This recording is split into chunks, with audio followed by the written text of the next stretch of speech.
গীবত শতভাগ সত্য কথা, 100% সত্য না হলে ওটা গীবত হবে না।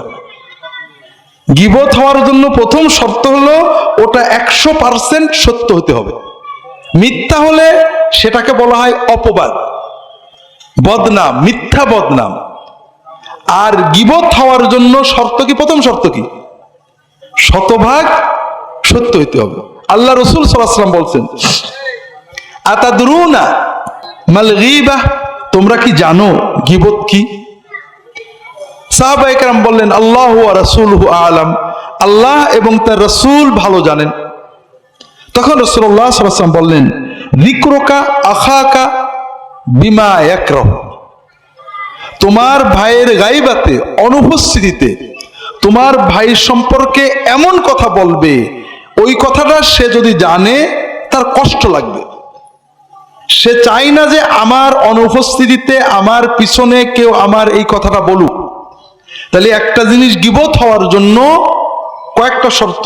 তার একটা হলো তার অনুপস্থিতিতে বলা, আর একটা হলো যেটা সে অপছন্দ করে সেটা বলা। সাহাবীরা প্রশ্ন করলেন, ইয়া রাসূলুল্লাহ আরাইতা ইন কানা ফি আখি মা আকুল, ইয়া রাসূলুল্লাহ আমি যেটা বলছি সেটা সত্য হয়, আমার ভাইয়ের অনুপস্থিতিতে তার পিছনে আমি এমন একটা কথা বলছি যেটা সত্যই তার ভিতরে আছে। রাসূলুল্লাহ সাল্লাল্লাহু আলাইহি ওয়াসাল্লাম উত্তরে বললেন, ইন কানা ফি আখিকা মা তাকুলু ফাকাদ গাতাবতা ওয়া ইন লাম ইয়াকুন ফীহি মা তাকুলু ফাকাদ বাহাত্তা, যদি তুমি যে কথা বলছো এটা সত্যই ওই ব্যক্তির ভিতরে থাকে, তোমার কথা যদি শতভাগ সত্য হয় তাহলে ওটা গীবত হবে। তাহলে গীবত হওয়ার জন্য তিনটে শর্ত। একটা হলো আপনি পিছনে বলবেন অনুপস্থিতিতে, আর একটা হলো যেটা বললে সে কষ্ট পায়, আর একটা হলো সত্য হতে হবে। যদি মিথ্যা হয়, আল্লাহ রাসূল সাল্লাল্লাহু আলাইহি ওয়াসাল্লাম বলছেন, ওয়া ইল্লাম ইয়াকুন ফীহি মা তাকুলু ফাকাদ বাহাত্তা, যদি তুমি যে কথাটা বললে ওই কথাটা তার ভিতরে না থাকে, মিথ্যা হয়, তাহলে এটা অন্য একটা গুনাহ, সেটার নাম হলো অপবাদ। অপবাদের শাস্তি কি? অপবাদ হলো মহা কবিরা গুনাহ। মদ খাওয়া, শুয়োর খাওয়া, এগুলো যেমন কবিরা গুনাহ, গীবত, অপবাদ এইরকম কবিরা গুনাহ, তবে একটু বেশি। আপনি নগদ টাকা দিয়ে, নিজের হালাল টাকা দিয়ে 2 কেজি মদ কিনে খেয়েছেন, এটা গুনাহ হবে। তবে এখানে কোনো বান্দার হক নষ্ট হয়নি। আপনি যখনই তওবা করবেন, অর্থাৎ আপনি বলবেন যে আল্লাহ মাফ করে দাও, আর করবো না, তখনই আল্লাহ মাফ করে দেবে। কিন্তু আপনি গীবত করেছেন, অপবাদ করেছেন, অথবা যে কোনো ভাবে অন্য মানুষের হক নষ্ট করেছেন, আল্লাহর কাছে তওবা করেছেন, আল্লাহ আমি অন্যায় করে মাফ করো, আর করবো না, এটাতে 16 আনা মাফ হবে না। ওই যার ক্ষতি করেছেন তার কাছে মাফ নেওয়া লাগবে। আর এজন্যই আল্লাহ রাসূল সাল্লাল্লাহু আলাইহি ওয়াসাল্লাম বলছেন, মান ক্বালা ফি মুমিনিন মা লাইসা ফীহি আসকানাহুল্লাহু রাদগাতাল খাবালি হাত্তা ইয়াতিয়া বিমাখরাজিন মিনহু, যদি কোনো মানুষ অন্য কোনো মুমিন ভাইয়ের ব্যাপারে এমন কথা বলে যেটা সত্য না, এরকম কথা কিন্তু আমরা সারা দিনই বলি, অমুক লোকটা এই দোষ আছে। আমরা যারা দিনদার, দিনী দল করি, তারা কি বলি? অমুক ইহুদিদের দালাল, অমুক খ্রিস্টানদের দালাল, অমুক অমুকের দালাল, অমুকের টাকা খেয়েছে, অমুক এই নিয়েতে এই করেছে। এগুলো বলি না ভাই? বলি। আপনাকে যদি বলা হয় যে ঠিক আছে, তুমি আল্লাহর কসম করে বলো যে অমুক ইহুদিদের দালাল যদি না হয়, আমার কথা মিথ্যা হয়, তাহলে আমার বউ 3 তালাক, আমার ছেলে পেলে এক্ষুনি মরে যাক, বলতে পারবেন? তাহলে আপনিও নিশ্চিত না, ঠিক না? আপনি আন্দাজে বললেন না? আন্দাজে বললেন। কিয়ামতের দিন আল্লাহ আপনাকে একটা চান্স দেবে। কি বলবে? যে বান্দা, তুমি দুনিয়াতে আমার অমুক বান্দার ব্যাপারে এই কথাটা বলেছিলে সে ইহুদিদের দালাল, খ্রিস্টানদের দালাল, সে গোপনে অমুকের টাকা খায়, সে অমুক কাজ করে, সে এই নিয়েতে এটা করে। এই যে কথাটা বলেছিলে, এটা ডকুমেন্ট আমাকে দাও, দলিল দিবা।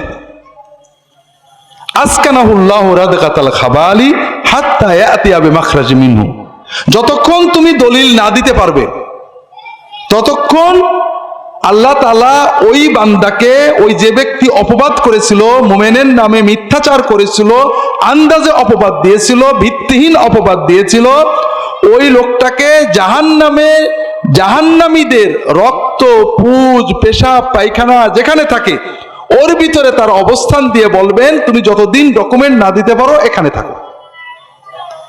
নাউজুবিল্লাহ বলেন না। এইরকম গুনাহ আমরা করি না, কোনো লাভ আছে ভাই? 2 টাকা লাভ আছে বলেন তো? 2 টাকাও লাভ নেই ভাই। একটা ভেজাল দিয়ে, ওজনে কম দিয়ে 10 টাকা লাভ করেছেন, দোজকে 10 দিন পড়লেও তো মনের সান্ত্বনা হবে, বাড়িতে বিরিয়ানি খাইছিলাম। এই মিথ্যা অপবাদ দিয়ে কি পাচ্ছি আমরা? এক দল আরেক দলের বিরুদ্ধে, এক মুমিন আরেক মুমিনের বিরুদ্ধে। ভাইরা, আল্লাহর হস্তে বলি, যে কথা আপনি ডকুমেন্টে প্রমাণ করতে পারবেন না সেই কথা বলবেন না। আপনি আমার কথার সমালোচনা করেন যে আব্দুল্লাহ জাহাঙ্গীর এই কথা বলেছে, এটা ঠিক না, কোনো সমস্যা নেই, কারণ আপনি জানেন ডকুমেন্ট আছে, আমি বলেছি। কিন্তু আপনি এটা বলেন না যে আব্দুল্লাহ জাহাঙ্গীরের মনে এইটা ছিল বলে এইটা বলেছে। আপনি কার মন দেখেছেন? আল্লাহ কি আমাকে জিজ্ঞেস করো তো? অথবা বলেন না আব্দুল্লাহ জাহাঙ্গীর অমকের কাছে টাকা নেওয়ার কারণে এটা বলেছে। ডকুমেন্ট আছে আপনার কাছে? আছে, বলবেন না। কোনো না, আমি বলে না, দুনিয়ার কারোর ব্যাপারে আপনি, বিষয় হচ্ছে কি ভাইরা, একদিন আমাদের একা আল্লাহর সামনে দাঁড়াতে হবে, ঠিক না? এই দুনিয়ার মারামারি মাতবরি সব শেষ হয়ে যাবে, যেখানে আল্লাহ ইনসাফ করবেন। আল্লাহ এক বান্দার ক্ষতি করে আর এক বান্দাকে জান্নাত দেবে না। আপনি আল্লাহর কাছে কোটি গুনাহ করেছেন, মাপ পাবেন, কিন্তু আল্লাহর আরেক বান্দার ক্ষতি করেছেন, এটা আল্লাহ ওই বান্দার পারমিশন ছাড়া মাফ করবেন না, তার কাছে মাপ নিতে হবে আপনাকে। কাজেই ভাইরা, এই যে আমরা এক গ্রুপ আর এক গ্রুপের, এক দল আর এক দলের, এক রাজনৈতিক দল এক ধর্মীয় দল আর এক ধর্মীয় দলের, এক ব্যক্তি আর এক ব্যক্তির নামে অগণিত কথা বলছি, এর 95% মিথ্যা, ডকুমেন্ট ছাড়া। মিথ্যা তার প্রমাণ আপনাকে যদি বলা হয় যে কসম করে বলেন যে এইটা যদি মিথ্যা হয় আমার বউ তালাক, বলবেন না আপনি। এইটা যদি মিথ্যা হয় কালকের ভিতরে আমার ছেলে মরে যাক, আপনি বলবেন না, বলতে পারবেন? আর এইভাবে যেটা পারবেন না, আপনি নিশ্চিত আপনি আন্দাজে বলেছেন, আর আন্দাজে কথা বলাটাই হারাম। আল্লাহ কোরআনে নিজে এটা বলে দিয়েছেন, ইয়া আইয়ুহাল্লাযীনা আমানু ইজতানিবু কাসীরাম মিনায-যন্ন, হে মানুষেরা তোমরা অধিকাংশ সন্দেহ বাতিল করো, বর্জন করো। ফাইন্না বা'দায-যন্নি ইসমু, ধারণা, সন্দেহ এটা পাপ। আল্লাহ রাসূল সাল্লাল্লাহু আলাইহি ওয়াসাল্লাম বলেন, ইয়াকুমুয-যন্না ফাইন্নায-যন্না আকযাবুল হাদিস, সন্দেহ, ধারণা, মনের আন্দাজে কিছু বলো না, এটা সবচেয়ে মিথ্যা কথা। দ্বিতীয়, আমরা এক মুমিন আর এক মুমিনের বিরুদ্ধে যেটা বলি এটার 5% সত্য কথা, আর সত্য হলে সেটাকে কি বলা হলো? গীবত। গীবত হওয়ার জন্য রাসূলুল্লাহ সাল্লাল্লাহু আলাইহি ওয়াসাল্লাম 3টে শর্ত দিলেন, মনে আছে তো? কয়টা শর্ত? 1 নম্বর সত্য হইতে হবে, 2 নম্বর তার পিছনে হইতে হবে, 3 নম্বর যে কথা বললে সে কষ্ট পায় এরকম কথা হইতে হবে। আমরা অনেক সময় মনে করি ওর আমরা সামনেও বলতে পারি, বলেন না?